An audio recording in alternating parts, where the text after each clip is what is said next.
Well, the Buddha's teachings is for one to respect oneself and respect others. And when you begin with respect, then you can move on to kindness and compassion. If you don't have a sense of respecting yourself, which means actually seeing one's worthy qualities, then it's very difficult to like yourself.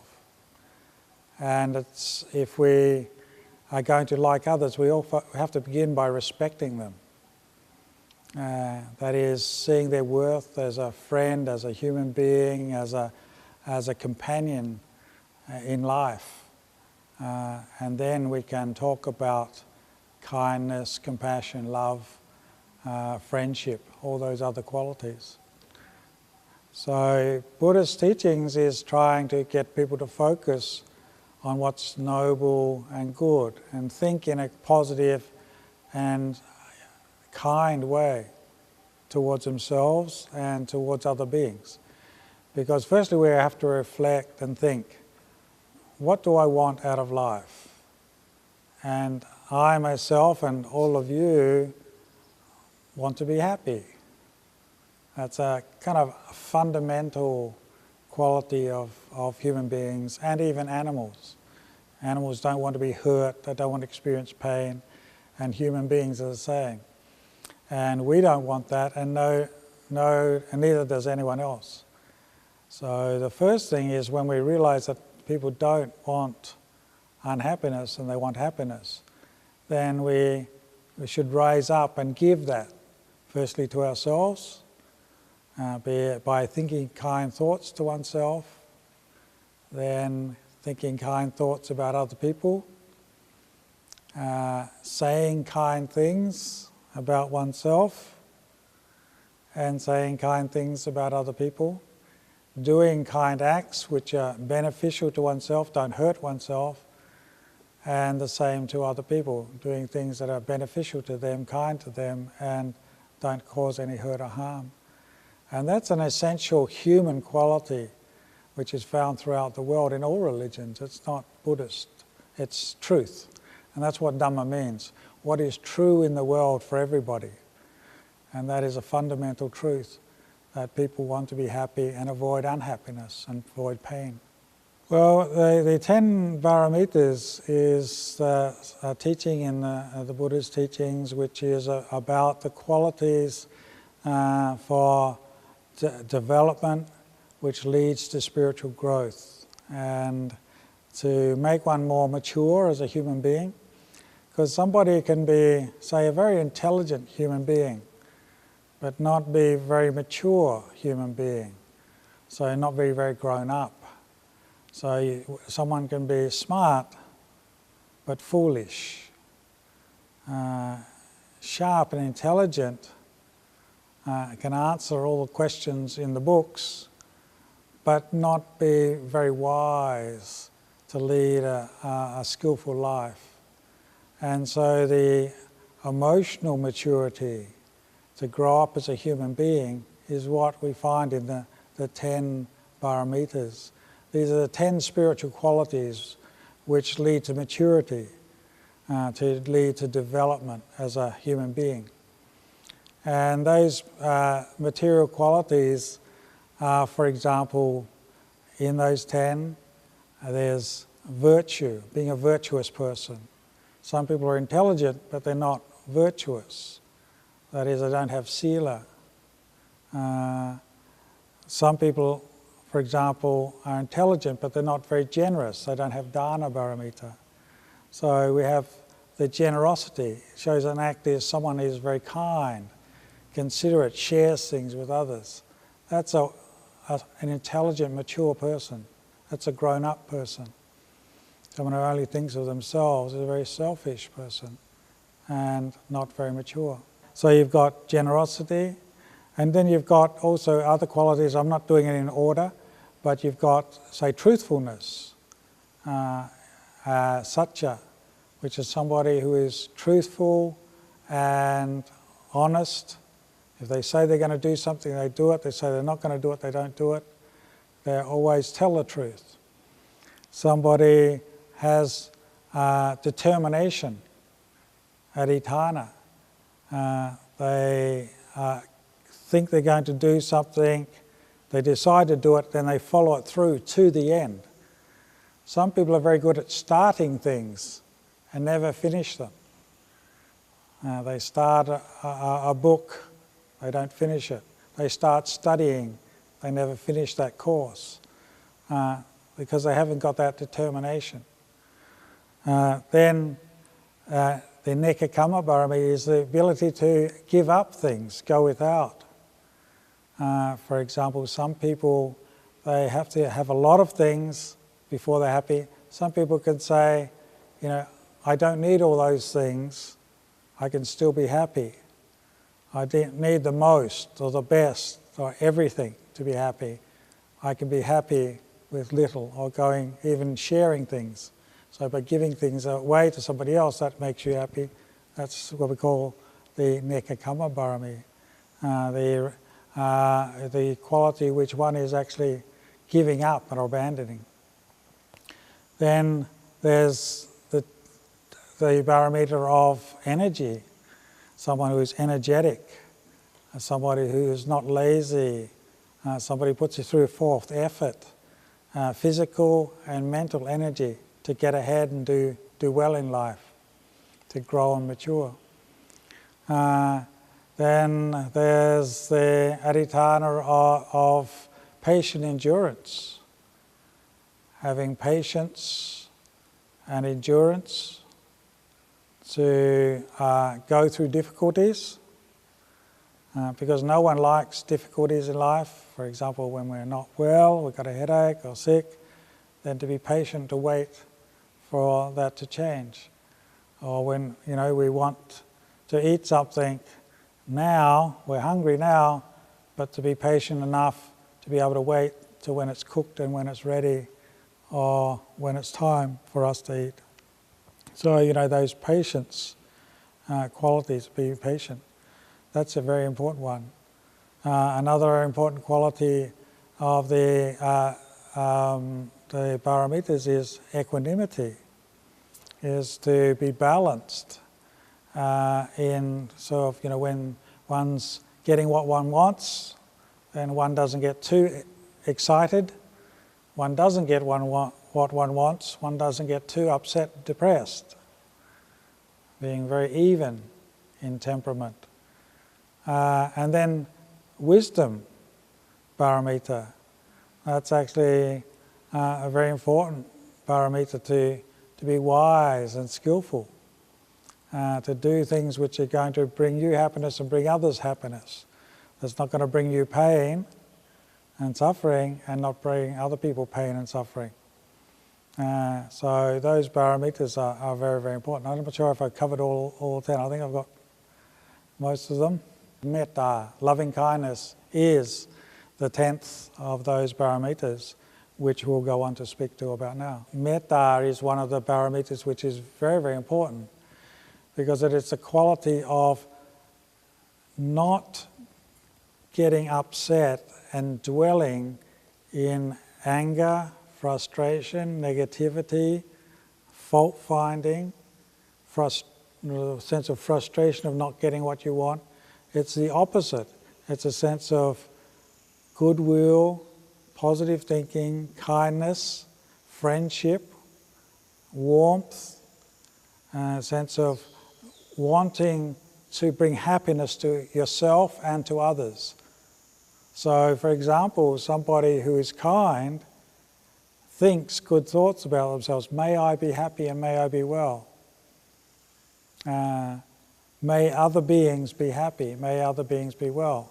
Whereas a negative person says, I'm not a good person, I'm hopeless, it's a waste of time, I'm depressed, I'm negative, life is very bad and everything's going wrong, miserable, and I hate everybody, and they shouldn't exist in the world, and I want to get rid of everybody, they're not doing what I want, and that's the fault-finding mind. It's the very opposite to the mind of friendship, kindness, and care and love. And the Buddha compared it to we all have mothers who have been very kind in taking care of us, just as a mother would protect and even give up her life to look after us. So too, if we have kindness to others, then they'll be kind back to us. That's a very interesting thing.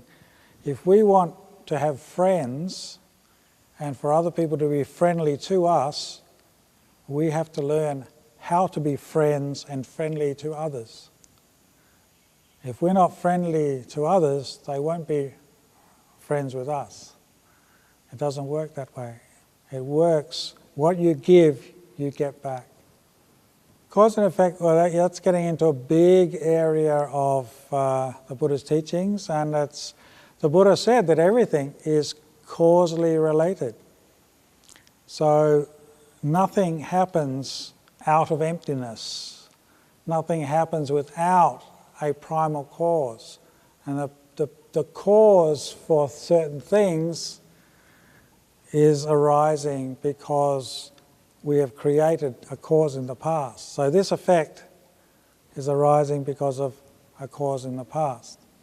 So when we know that we can change our lives by changing the effect right now, what effect am I having on everybody?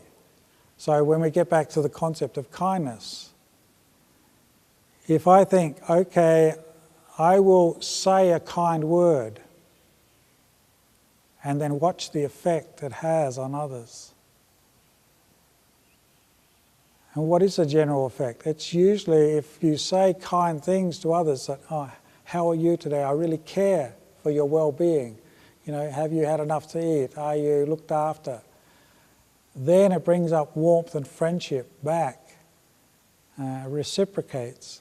But if I say a very harsh and cruel word and criticize somebody or negative to somebody, then that also has an effect. And what is the effect? The effect is negative. In the vast majority of cases, people don't like to hear being criticized, abused, to be found fault. And so when you observe that and see that you can have a big cause on people's lives, a big effect on people's lives by what you do. Yeah. And that you understand the idea of what we call kamma. That if I say take a bowl or a stone and throw it into the lake, it falls into a lake of water, it will send out ripples right across that lake. And they'll reach far and wide across that lake. That's the effect of throwing that ball or that stone into the lake. So too, what we do and say has a massive effect on the people around us. So trying to say kind words, good words, truthful words, has a very good effect on everyone around us. One of the things I would say is there's the teaching of kindness and loving kindness in the Buddhist teachings. He said it has 11 effects. 11 effects. Then the first effect is, the Buddha said, is you wake up, if you go to sleep, you sleep well. Yes, you have a good night's sleep. Secondly, you wake up refreshed. Your complexion, your skin is very clear. You don't have nightmares or evil dreams. A person who has nightmares usually has negativity and frustration in their mind. Animals love one. Human beings are friendly to one because you're thinking good thoughts about them. Devas and non-human beings are friendly to one. One is not hurt or harmed through violence, through someone's trying to stab you or poison you or kill you, because you're friendly. You have loving kindness to other beings. People don't want to hurt you. Your mind becomes peaceful very quickly. If the mind that becomes peaceful, it can develop to the jhanas, the deep states of concentration, so deep states of meditation. And if one dies unconfused in those deep states of meditation. And the last thing is, if one dies in that state, one's born in the highest heaven realms, in the heavens of the Brahmaloka, because that's why it's called the divine abidings. Having kindness and compassion is a divine abiding. Now, loving kindness, metta, and compassion are two different qualities. And I'll explain them. One is, loving kindness is, metta is dwelling in goodwill to yourself and all other beings. And compassion is seeing and not wishing any other beings to have any suffering. So if you see beings that, say, are hungry, then you want them to be free of hunger. If you don't want any being to feel any pain or unhappiness. And loving kindness is to be friendly to them, to be warm to them, to help them out and care for them. Love and gratitude, they go together because gratitude is an expression of love. So if you really love somebody, then you remember. Gratitude means to be grateful, to remember all the good things they've done for you. So also they work together. When you start remembering, what, say, your mother and father have done for you, you think, oh yes, they have looked after me from the day I was born, they've fed me, nursed me, they've clothed me, sent me to school and educated me, taken care of all my needs and concerns. Then when we remember that, then it brings a sense of warmth and love and appreciation to our family, to our relatives, to our parents. And that sense of appreciation there leads to love. And also when we have love, then we tend to be grateful for the things that they've given us. So they're very closely related. A person who has no gratitude won't have very much love. And a person who doesn't have much love won't have any gratitude. But if we develop both those together, gratitude and appreciation for what our parents do, and it's easy to love them. Yes, compassion and kindness is the expression of it, isn't it? Because kindness is another word for love, really. It's very interesting. What is kind of love? And sometimes it's not really a well-defined word. So I look at all the synonyms of love. What are similar words? So it means to care. If I care for you, it means I care about your happiness. I want you to be well. I want you to be happy. I want to take care of your needs. If I am friendly to you, it means that I'm welcoming, open. I accept you for who you are. I'm not trying to change you and make you according to my likes. So that's those qualities of love has these things of caring, of kindness, of trust. Because people that we love, we trust. We'll spend time with them. We trust them to come close to us, to hold us. And that's an aspect of loving kindness. The qualities of the 10 paramitas, or 10 spiritual qualities that the Buddha talked about, are what we would talk about in English as EQ, or emotional quantum. Means to be emotionally mature and spiritually developed.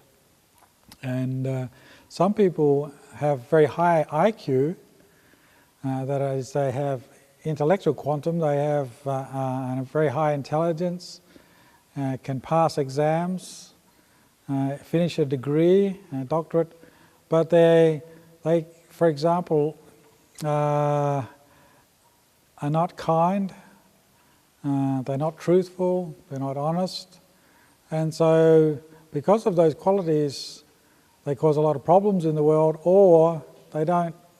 Not successful in the world. They're not successful in what they do. So this quality of what we call this EQ means that it's a quality which you can actually be very successful in life. And there's many people who, say, haven't gone to university, for example, or haven't studied high way, or have gone to university and studied, but also have a very high developed quality of spiritual maturity. Those people are the people that usually are very, very successful and who get ahead because they say are kind, they're patient, they're persevering, they can overcome difficulties in life, they are truthful and have honesty and integrity in their business or work, and because of those good qualities, then people are attracted to them, they have that charisma, and therefore can be successful in their life experience. So having emotional maturity is more important than intellectual skills and ability.